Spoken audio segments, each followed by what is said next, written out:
Les caves de neu de Mariola són un testimoni de l'antic comerç de la neu i de la seva importància que va tindre a partir de finals del segle XVI i fins finals del XIX o principis del XX. Va ser un recurs per a les poblacions, per a la gent, per als pobladors de Mariola, però també per a algunes famílies que van tindre un negoci molt important.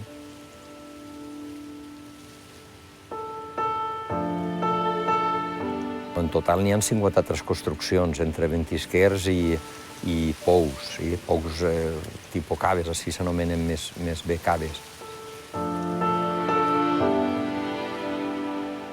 La cava Gran d'Agres és un dipòsit de neu que pot emmagatzemar vora de 2.000 metres cúbics de neu. Té uns 14 metres de fondària i originalment va ser coberta en bigues i en fustes i en teules. Per tant, era una casa tancada, era una casa de neu tancada.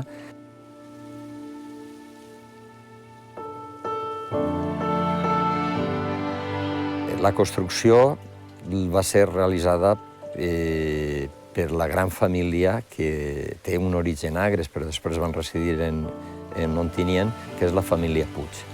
Al voltant de 1750 i poc comencen a construir aquest dipòsit.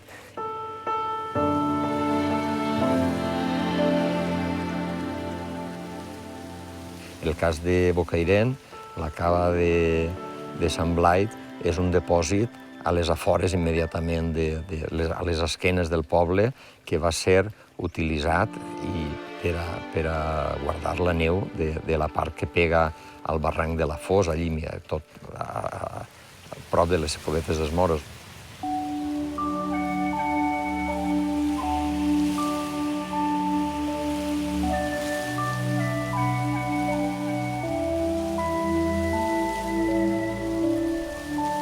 Plou i neva a dalt la serra, així no plou perquè fa sol.